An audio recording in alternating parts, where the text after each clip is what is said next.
suatu saat pelayanan transportasi publik itu bisa terjadi di Banten.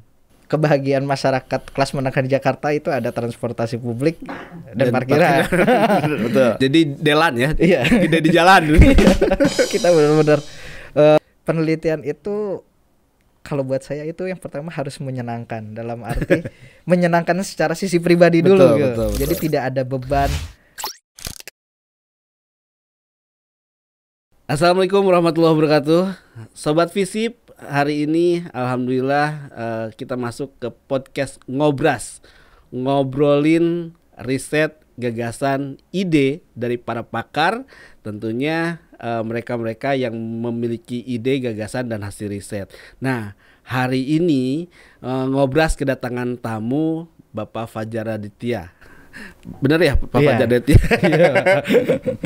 Ya, gimana kabarnya Pak Fajar? Alhamdulillah baik. Ya. Baik, Pak. Perjalanan dari Cikande ke Serang? Ya, agar lumayan lah. Ya. Oke, biar Sobat Visip tahu lebih jauh tentang Pak Fajar, mungkin bisa memperkenalkan diri kepada Sobat Visip di rumah, Pak. Ya, halo, assalamualaikum. Nama saya Fajar Aditya Nugraha. Saya kebetulan alhamdulillah keterima di Visip tahun ini. Saya tinggal di Cikande.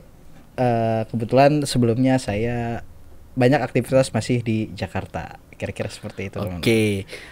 Tadi kita sempat ngobrol sedikit ya sebelum podcast ini dimulai. Pak Fajar ini sebelum menjadi dosen lebih cenderung ke arah researchers ya. Iya, kebetulan ada beberapa pengalaman di bidang riset. Oke, boleh cerita dikit nggak Pak tentang pengalaman? Ini kayaknya seru banget nih ya. Ini seru banget nih. Tadi saya sempat ngobrol dengan Pak Fajar tentang risetnya sampai ke anak dalam. Iya. Suku anak dalam. Cerita dikit ya Pak. Jadi kebetulan sekitar tahun 2022 ya. Itu seminggu setelah saya nikah, saya diajak sama teman saya. Kebetulan Mas Rahman, kalau misalkan ada orang-orang industri kreatif mungkin kenal Mas Rahman Seblat. Jadi dia kayak staff di salah satu lembaga yang sering diminta bantuan untuk ngebuat mini riset beberapa project-project di lembaga-lembaga funding. Nah, salah satunya dia ngajak saya. Akhirnya kita berangkat seminggu setelah saya nikah, kita berangkat ke Jambi. Jadi ditinggalin tuh ya. Itu perjalanan dramatis itu.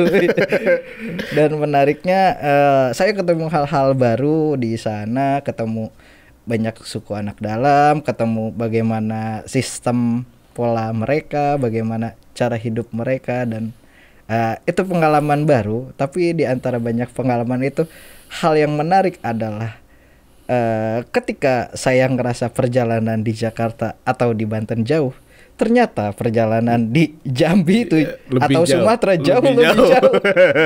Jadi kita itu travel itu hampir seminggu kita melewati perjalanan. Jadi benar-benar jadi delan ya. Iya. Tidak di jalan. Kita benar-benar lebih lama di jalannya dibanding risetnya. Oke. Itu pengalaman yang luar biasa sebetulnya. Dan saya pun belum pernah mengalaminya. Sampai hampir 1 minggu di jalan, risetnya paling 2 hari gitu ya. Riset sekitar 3 hari, tapi lama di perjalanan itu bisa seminggu. Oke.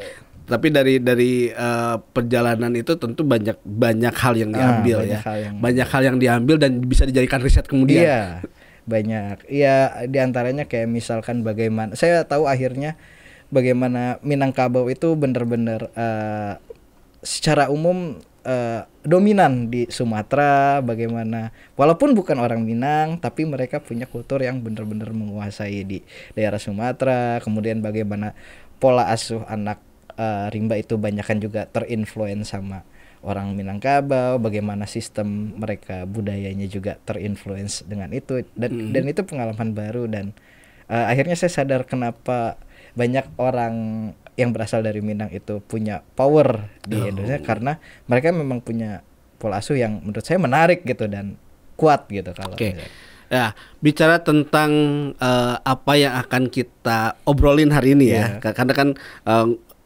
judulnya juga ngobrolin hasil riset, gagasan atau ide yang memang kita sampaikan kepada sobat Visip di rumah. Nah, apa nih kira-kira yang akan Pak Fajar sampaikan kepada sobat Visip di rumah? Kalau misalkan apa yang akan kita bahas hari ini ya berkaitan dengan salah satu pola bisnis modern yang banyak terjadi saat ini. Bagaimana salah satu upaya perusahaan untuk meningkatkan branding mereka melalui salah satunya melalui unsur komunikasi kan. Karena basicnya komunikasi, jadi secara umum saya melakukan riset sesuai dengan latar belakang saya yaitu ilmu komunikasi. Jadi secara umum yang akan saya bahas adalah tema naming rights, sebenarnya berkaitan dengan naming rights atau kita kenal hak penggunaan nama yang belakangan ini lagi ramai digunakan di Jakarta, kira-kira seperti itu. Oke. Ya, tim kami sudah menghimpun data ya, sebetulnya judul yang Pak Fajar ini usulkan itu strategi komunikasi dan service quality studi kasus perubahan nama halte pada Transjakarta. Nah, bisa cerita dari mulai latar belakang nih, latar belakang kenapa sih kemudian Pak Fajar itu tertarik untuk kemudian menggali strategi ini, strategi komunikasinya. Menariknya jadi sebenarnya kalau kita flashback ke belakang, kalau saya boleh cerita, sebenarnya kejadiannya itu tidak seserius itu. Jadi dalam arti latar belakang riset ini, jadi semenjak tahun 2002 itu saya kan nikah kebetulan tahun 2022, istri saya kan tinggal di Cikande. Jadi karena kesibukan saya masih di Jakarta, seminggu selama beberapa kali saya pastikan bolak-balik ke Jakarta. Dan secara umum kebahagiaan warga kelas menengah di Jakarta itu kira-kira kurang lebih ada dua.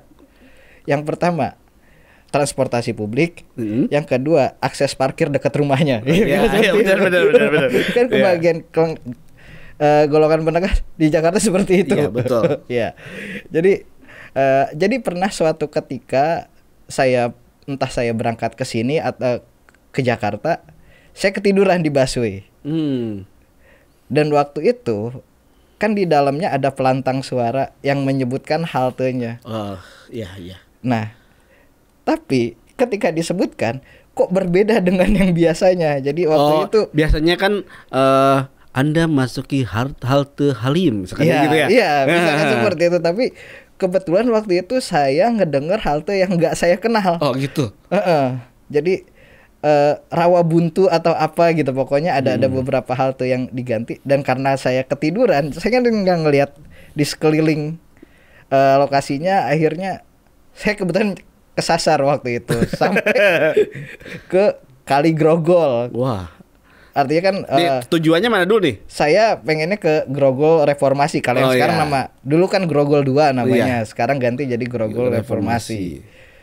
Dan jadi latar belakangnya sebenarnya sederhana itu. Jadi waktu itu saya ketiduran dan akhirnya saya nyasar.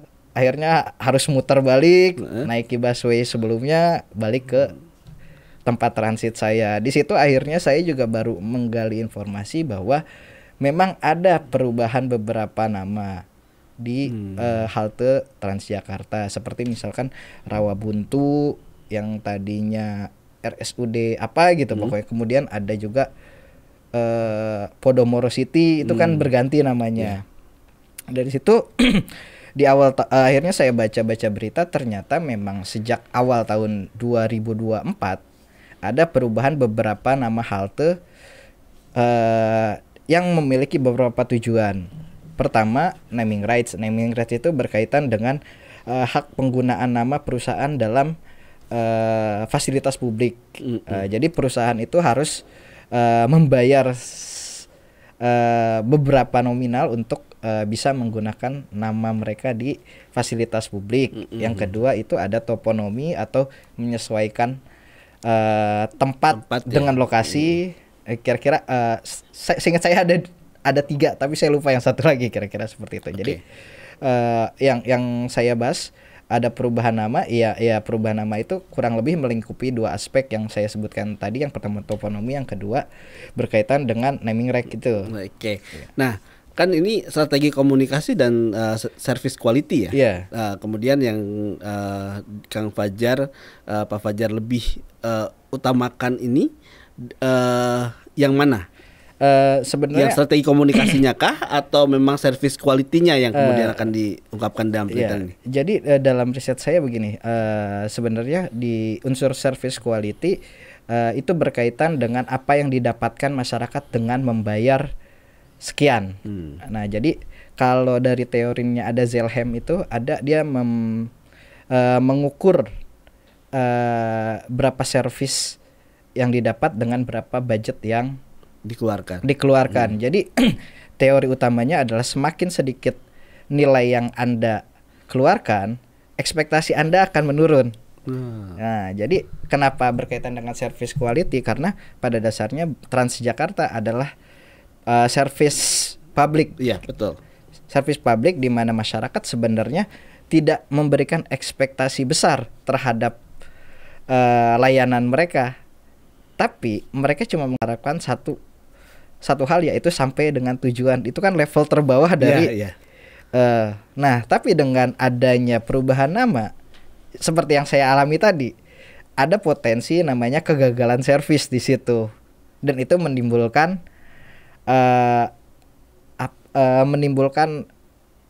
kegagalan servis yang berpotensi menurunkan kepercayaan publik terhadap layanan tersebut. Nah, makanya saya kaitkan dengan service quality itu. Nah, tapi pada intinya saya membahas bagaimana cara Transjakarta untuk memperbaiki elemen yang berpotensi menyebabkan kegagalan servis dari layanan mereka. Oke. Metode yang digunakan Pak Fajar untuk riset ini apa? Yang pertama sih yang saya lakukan, pertama wawancara dengan staff mereka. Jadi pas awal 2004 Transjakarta ya? Iya, yang kan mereka punya staff yang ditempatkan di lokasi. Oke. Jadi pada awal tahun 2024 jumlah staff mereka 1 atau 2. Tapi ketika terjadi perubahan nama ini, lambat laun makin banyak. Karena satu halte ada 3, ada 4. Jadi setiap staff itu punya peranan yang berbeda. Ada yang bertujuan untuk mengumumkan ini halte yang baru apa, halte yang lama, sebagai announcer di situ. Yang kedua, mereka yang saya lakukan yang pertama wawancara kepada para staff. Yang kedua, saya ngelihat di lapangan, dalam arti mereka kan juga pasti observasi langsung ke lapangan, baik di halte sama selain itu juga di dalam busnya. Jadi kalau di Transjakarta ada tulisan, ada tulisan dan pengumuman di dalam yang menyebutkan nama halte. Dan ternyata tidak semuanya menggunakan nama yang lama, tapi ada beberapa bus juga yang masih menggunakan nama yang lama, ada yang baru. Artinya. Jadi ini sebetulnya kan perubahan nama halte ya tadi yang disebutkan naming right dan lain sebagainya itu dimulai dari awal 2024. Kita langsung ke hasil riset ya sebenarnya. Jadi ada nggak sih perubahan dari service quality setelah perubahan nama atau memang biasa aja gitu? Karena kan memang nama boleh berubah gitu kan. Tapi ya layanan gitu-gitu aja. Kan kadang-kadang ada yang begitu ya. Kalau menurut saya pribadi ketika tahun 2024 itu dengan adanya perubahan nama terjadi ada signifikan perubahan yang terjadi. Salah satunya kan itu berbarengan dengan peningkatan layanan di halte-haltenya. Jadi halte-haltenya saat ini memang di set untuk ada toiletnya, ada musolanya. Kan kalau dulu belum ada. Saat ini di set seperti itu dan kemudian jumlah stafnya juga bertambah. Bertambahnya itu bukan hanya yang berkaitan dengan announcer atau tapping kartu, tapi ada juga yang menjaga kebersihan. Jadi dari sisi pelayanannya itu cenderung meningkat. Ada peningkatan. Oke. Dan terasa ketika misalkan buat orang yang nggak tahu ini halte apa, ada staf yang teriak dengan pelantang suara, ada yang menghampiri gitu. Oh gitu. Jadi kalau kelihatan ada yang kebingungan, itu biasa ada yang nyamperin dan ditanya, ibu mau kemana? Ini dikasih semacam petunjuk. Jadi ada yang istilahnya memang secara personal ya. Iya, ada yang menghampiri, ada tempat bertanya khusus, ada ya. Okay. Ada informasi, ada tempat informasinya khusus, ada yang memang yang secara personal, ya, servis secara personal juga. Iya. Nah, kalau strategi komunikasi ini kan ini ada perubahan nama nih, tiba-tiba pasti tiba-tiba kan ya. Untuk strategi komunikasi yang dilakukan oleh Transjakarta sendiri seperti apa Kak Fajar? Ada beberapa yang dilakukan oleh pihak Transjakarta yang saya lihat di lapangan. Antara lain mereka menginformasikan dengan flyer, dengan poster di beberapa spot. Kemudian, tapi kan persoalan kayak gitu, kita belum tentu mau untuk melakukan itu. Iya kan? Kita belum tentu mau. Enggak. Minat baca dan literasi kita terbatas sebetulnya. Iya. Apalagi ada orang-orang Jakarta orang sibuk. Iya. Kita tidak ingin menghabiskan waktu kita untuk melihat announcer yang seperti itu. Maka teknik yang mereka gunakan ada beberapa hal yang menarik. Yang pertama di dalam bis. Oke. Di dalam bis itu mereka memuat informasi, terkadang ada dua. Pertama, halte lamanya apa, halte barunya apa. Jadi kayak running text ya. Ada running text dan announcementnya. Announcementnya itu cenderung ada dua tipe. Terkadang satu bis menggunakan announcer yang lama, ada yang announcer baru. Tapi poin utama yang dilakukan oleh Transjakarta itu terletak pada penempatan staf. Jadi staf mereka memang benar-benar ditambah di setiap halte, dan ketika berhenti mereka juga masuk ke dalam bis untuk ngomong halte ini gitu. Jadi gitu. Iya. Jadi ada yang teriak ya. Iya, ada yang teriak di dalam. Jadi ada staf luar yang ke dalam masuk teriak. Iya. Ini halte ini gitu. Jadi halte Rawabuntu atau RSUD apa gitu kan. Iya. Jadi sebetulnya kalau kan tadi yang ditanya lebih cenderung ke staff. Iya. Pak Fajar ini juga ke konsumen juga. Saya konsumen. Ya, maksudnya bertanya ke konsumen juga untuk perubahan ini. Iya. Terutama kan yang benar-benar bermasalah adalah orang tua yang. Oh iya, betul. Jadi kalau misalkan anak muda ketika sekali naik mereka sudah langsung paham, betul. Ada perubahan. Oh ini gitu. Orang tua. Nah itu mereka kadang-kadang iya itu yang menurut saya hal yang penting dilakukan Transjakarta dengan menempatkan lebih banyak staf di dalam halte, baik untuk mengedukasi masyarakat tentang rute yang akan mereka ambil atau mengedukasikan tentang perubahan halte dan layanan, kira-kira kayak gitu. Ya, kalau di analisis SWOT ya, analisis SWOT nih, kira-kira dengan perubahan nama halte, kemudian juga ada yang tadi perusahaan juga kemudian masuk ke nama-nama halte. Nah, kira-kira gimana hasilnya, Kang? Kalau menurut saya gini, saya akan ngobrol secara umum ya, umum. Menurut saya memang seperti saya bilang tadi, kebahagiaan masyarakat kelas menengah di Jakarta itu ada transportasi publik dan parkiran. Betul. Dan benar-benar peningkatan layanan transportasi publik itu benar-benar membahagiakan buat karena memang benar-benar bisnya lebih banyak. Yang pertama kan terlihat setelah ada penambahan armada, kemudian ada penambahan staf dan ada peningkatan layanan di masing-masing halte. Dan menurut saya itu adalah bagian dari peningkatan yang terjadi sekaligus dengan ada perubahan nama, karena kan mereka kalau menurut saya ya pasti ada penambahan karena ada beberapa perusahaan yang kebetulan udah in. Ada beberapa perusahaan yang saat ini udah in ternyata di dalam layanan Transjakarta. Nah, sisi peluang untuk baik untuk perusahaan maupun mungkin budaya penggunaan transportasi ya, transportasi umum di Jakarta sendiri bagaimana? Kalau menurut saya peluang perusahaan namanya naming right itu kan berkaitan dengan yang namanya branding satu perusahaan. Betul. Citra perusahaan itu ketika satu perusahaan itu berani memberikan Branding di satu tempat publik, artinya memang perusahaan itu memang benar-benar sudah mendapatkan manfaat yang besar dari itu. Karena terbukti dari kasus-kasus naming right yang bukan hanya ada di Indonesia, tapi juga di luar negeri. Kalau di luar negeri kan kita kenal namanya ada Etihad Stadium, ada Emirates Stadium, Allianz Arena. Iya, betul.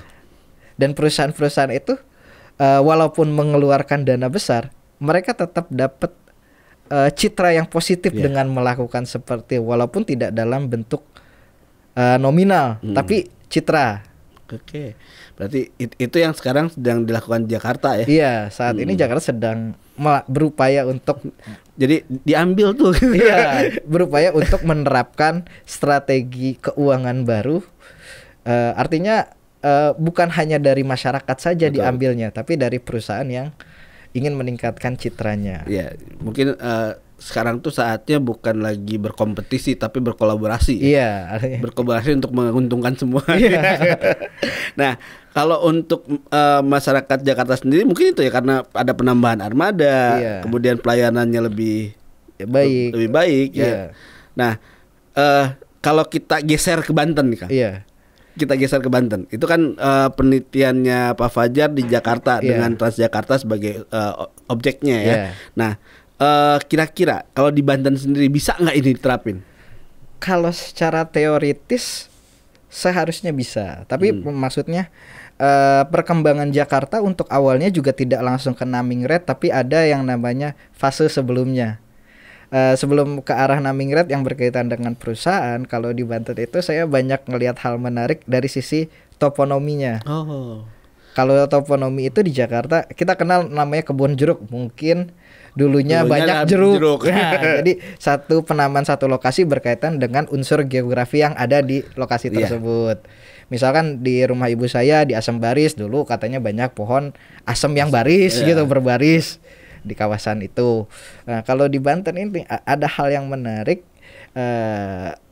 bahwa saat ini sedang ada proses toponomi yang coraknya itu kalau kata Aldebaran itu simbol kapital itu itu menarik, bagaimana satu toponomi direkatkan dengan satu perusahaan. Jadi contohnya secara misalkan jalan ke Cikande ada kawasan Nikomas.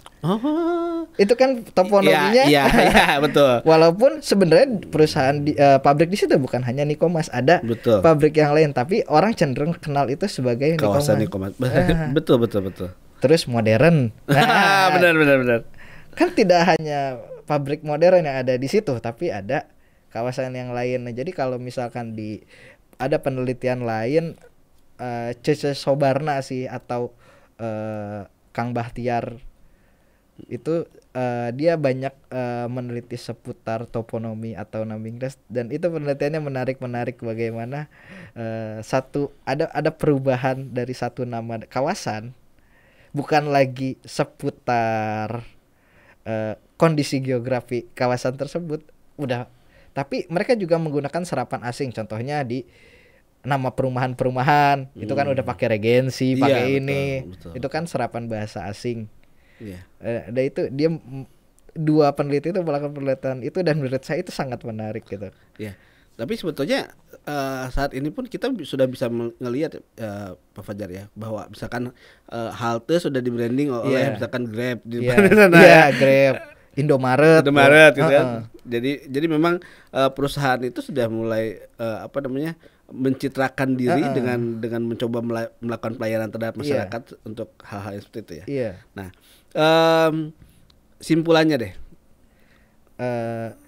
Artinya gini ya, kalau kesimpulan terutama untuk di Banten sendiri untuk saat ini sih, saat ini kalau saya bisa berpikir atau misalkan menganalogikan bahwa suatu saat pelayanan transportasi publik itu bisa terjadi di Banten.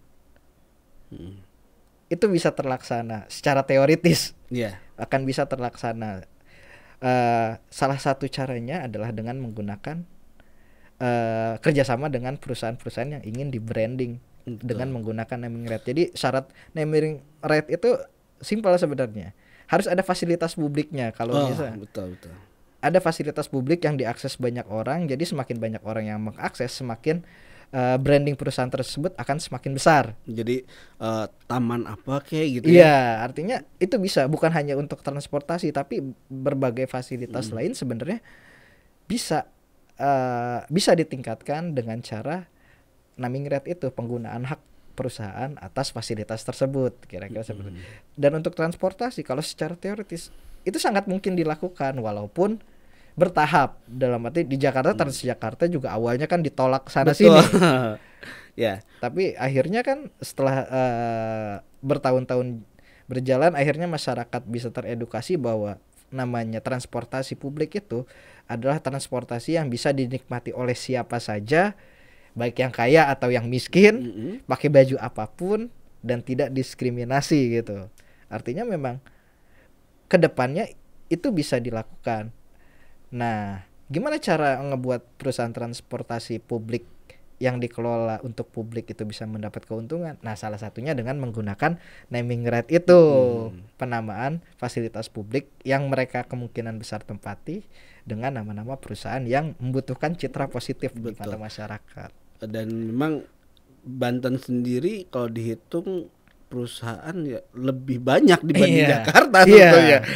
Dari itu harus dimanfaatkan. Iya. Kedepannya memang studinya naming right saya makanya saya bilang di Banten itu cenderung masih toponomi, artinya penggunaan nama perusahaan tertentu sebagai simbol kapital dari suatu kawasan gitu kan. Dan saat ini menariknya ada perusahaan yang sedang mencoba melakukan itu gitu. Saya karena istri saya kan kerja di kawasan industri di Kreo dan saya lihat ini kok tiba-tiba ada tempelan nama jalan perusahaan gitu.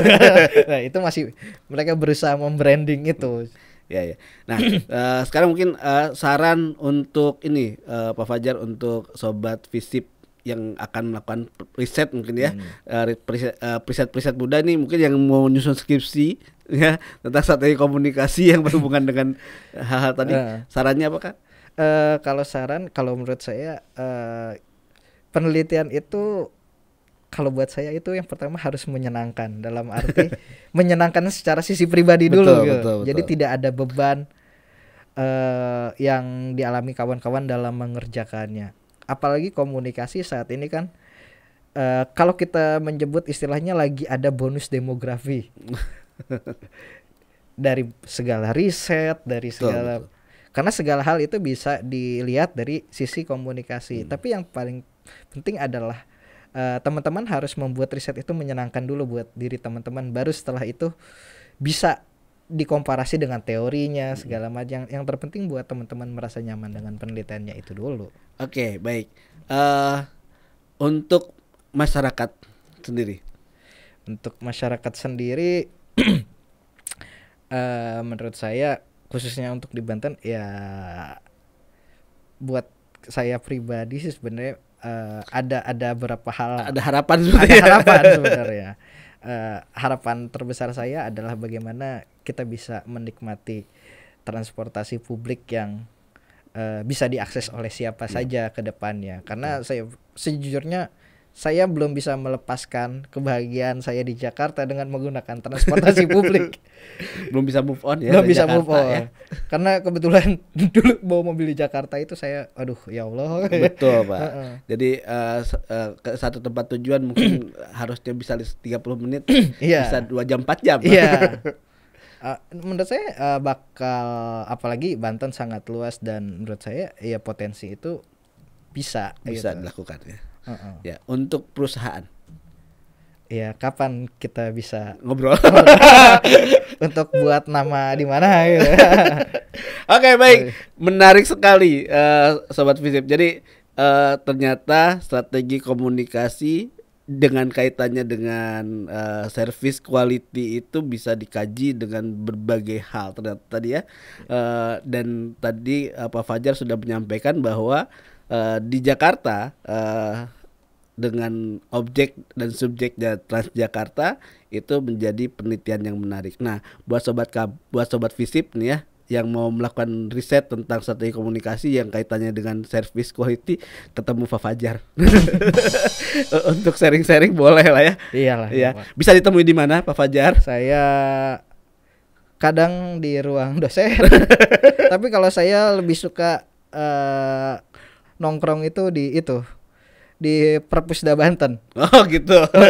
Baca-baca aja kan. Karena ya seru aja gitu. Oke. Jadi sobat Visip yang mau ketemu Pak Fajar boleh di ruang dosen komunikasi Visip ya, atau di Perpusda Banten Atau di perpus mana aja lah karena saya makalnya di situ. Baik, ya dengan tadi sudah disampaikan saran dari Pak Fajar, maka untuk ngobras kali ini kita sudah berakhir. Jangan lupa kita akan ketemu dengan pakar yang lain di ngobras berikutnya. Sampai ketemu. Assalamualaikum warahmatullahi wabarakatuh. Terima kasih Pak Fajar. Ya.